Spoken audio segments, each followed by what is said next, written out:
Hi guys and welcome back to my channel. Today's video is going to be a review slash swatch slash, I can never say that, swatch, slash my thoughts on the Modern Renaissance palette. This is probably being done a million times on YouTube by different people, but I thought why not? I got it and everybody's opinion's different, everybody's skin tone's different, everybody's technique is different, everybody's skill level is different, so I always think it kind of can't hurt to see more than one review.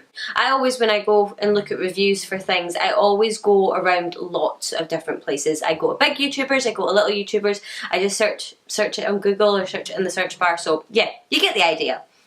So, I thought that I would share my thoughts. And my first thought was, I love the packaging.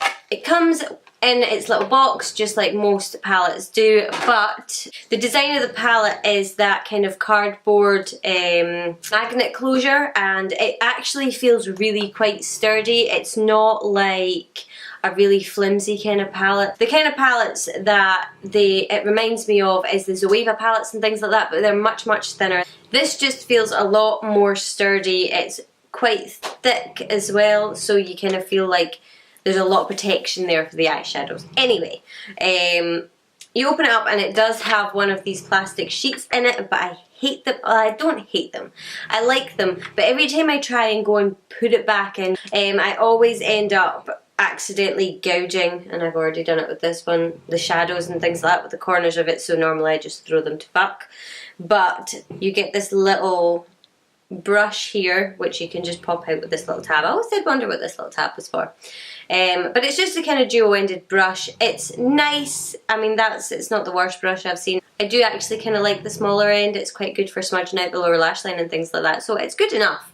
It's not quite as bad as some of the cheap ones you get. The naked ones are really good as well. I still have them. I would say the naked ones are maybe a little bit better actually. You have a pretty decent mirror in this, but I haven't taken the plastic off of mine. How decent the size is. Can you see it?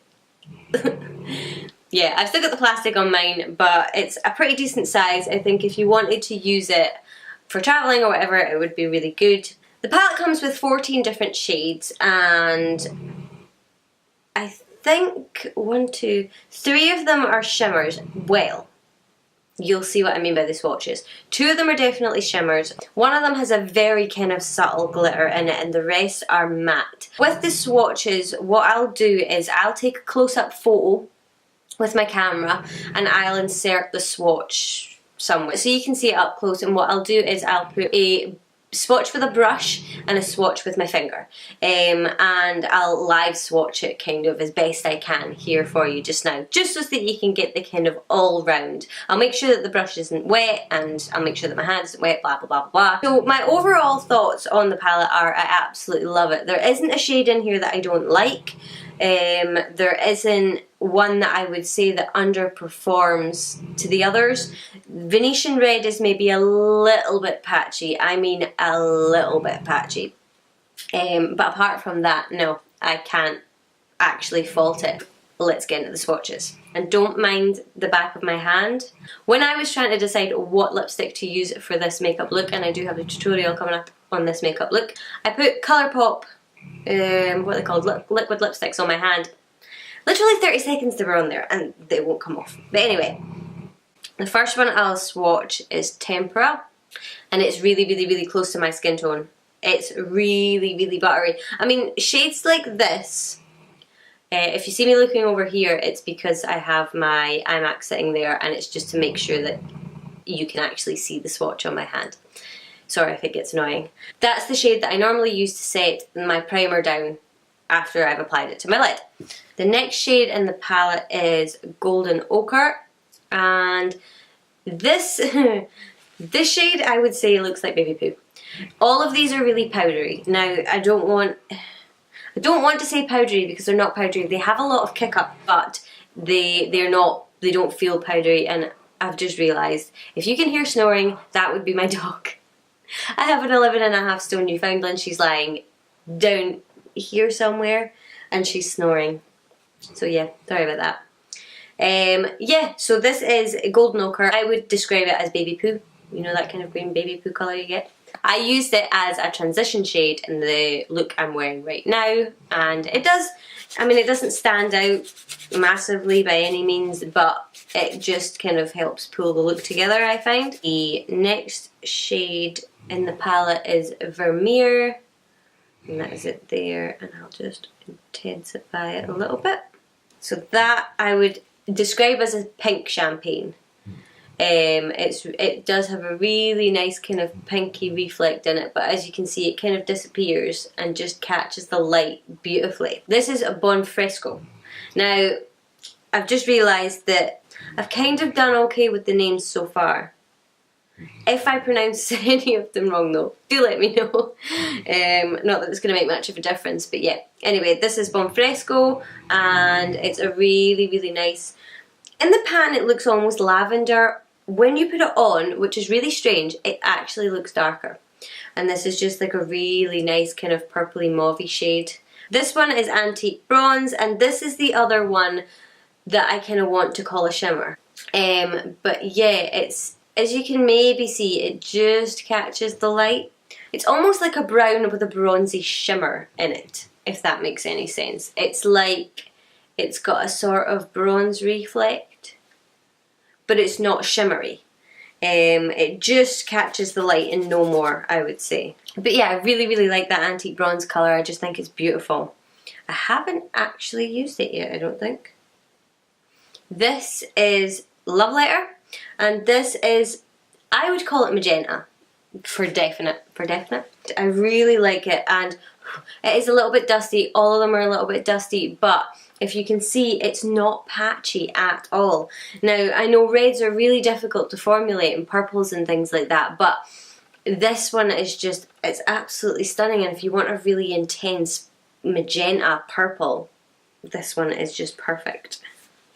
Last shade on the top row is Cypress Umber, and that looks like that. I really need to get better with these swatches. As you can see, just as pigmented as the rest, and it's really smooth, really buttery, and I would say it's a dark, cool toned brown. There's not a huge amount more to say about it. I really like it. I have it on my eyelids just now. It's the darkest colour that I've got on my lid, and yeah, I really like it. A lot of the time I would say that a palette kind of isn't complete without a black, but I think that that brown is pretty enough and dark enough that it kind of negates the need, doesn't negate the need for a black, but it means that you can kind of get away with it and still use this palette for a multitude of looks. Next one is Raw Sienna, and we're on to the bottom row now, and that is it there. And I would say that this one is just like Golden Ochre in that sort of baby poo colour, but it's more warm, if that makes any sense. So this is Burnt Orange, and as you can see, it's just like the shade before it, but it's very, very orange. It isn't as scary as it looks in the pan, and it is really nice if you just kind of very, very slowly build it up in your crease. Yeah, and it just kind of warms up any look really nicely. Next to Burnt Orange, we've got Primavera, and it's the other shimmer that I was talking about, and that is it there. Let me see. I would call this more of a kind of golden champagne-y colour, where Vermeer is more of a kind of pink champagne. This one I would definitely say is gold. And these, not this one because I think it's the wrong colour for me, but Vermeer, it makes the most awesome highlighter. You can use it for your inner corner. I was putting it on my cheekbones a couple of times just to try it out. It's such a beautiful colour. And Primavera is exactly the same. It's not chunky, it's just got this beautiful glow. Next is Red Ochre, and that's it there. This is like just a really deep terracotta colour, I would say. It's almost like a really dark brick red. That's probably two completely different colours I've just talked about there, but to me it looks like, yeah, really dark brick red. It's like a really, really browny red, and I absolutely love it. If I was to use reds, that's the kind of colours that I like to go for. Next along is Venetian Red, and this one is the one I was talking about. If the palette has any inconsistencies, it would be this one, but taking a second layer, it just builds up really nicely. So the It is patchy on first application, but if you just take a wee minute and add another layer on top, it totally straightens that out. It's still not as pigmented as the rest, but it's still there. I haven't used it properly yet, but in swatching it and playing with it and doing brush swatches and things like that, it just takes a little bit more work. And I can forgive the palette for having one shade that maybe takes a little bit more work than the rest. The second from last is Warm Taupe. I have this one on today as a sort of transition shade. And the funny thing about this one is it says it's Warm Taupe, and it kind of does look like it's warm on camera, but on my skin tone, this looks like a cool brown shade. A really nice neutral cool brown shade. It's really strange. I love it though. This is one of my favourite colours in the palette, and yeah, it's just like, I would say, like a kind of really neutral cool brown that's called Warm Taupe. Weird. The last one in the palette is, right, this is the one I have no idea how to say, Realgar? Realgar? Realgar? We're going to go with Realgar. And this one is like an orangey terracotta. I was going to say a true terracotta, but it's a wee bit orange. You know, like the kind of pots that you get. I think that that's what this reminds me of. I haven't used it in a look yet, but I am looking forward to trying it out. It's a really unusual colour. I really like it. I think that it goes really nicely in this palette, and I don't know what I'll do with it yet, but I'm really looking forward to kind of playing with it and testing it and trying it out. With all of them, I don't know if the camera will pick this up, but you'll see just with me dipping my finger in, all of them have a lot of kick up. If you're going to use these eyeshadows and you want to do a really dark look, now the look I'm wearing just now isn't really dark, but I had to be really quite careful with it. But if you're doing a really dark eyeshadow look with this palette, I would say do your eyeshadow first, then do your foundation. It just helps you avoid messing up your concealer and stuff like that with your eyeshadow. But if you're really careful with it, there isn't much of a problem. Just make sure and tap off your brush to get rid of the excess, and just do everything really slowly. Build up the colour. Don't go in and just be like and expect all the colour to be there instantly blended out perfectly, because that, as we all know, is not the case. My overall thoughts on this palette are, it's amazing. It's amazing. If you had the little angel on your shoulder and the little devil on your shoulder and you're thinking about buying this, and the little devil sitting there going, buy it, just go and buy it. If I had to get rid of all of my other eyeshadow palettes and just keep one, it would be this one. Seriously, it's amazing. Obviously, you can 100% guarantee that I'm not being paid to say that. This thing is just amazeballs. Keep an eye out for my next few videos, because this look will be posted at some point. I'm not sure when. I do post at least one video a week. If you want to keep up to date, if I haven't scared you off already, subscribe. Try to think. What side's it on? Is it on this side or is it on this side? Anyway, the button's down there.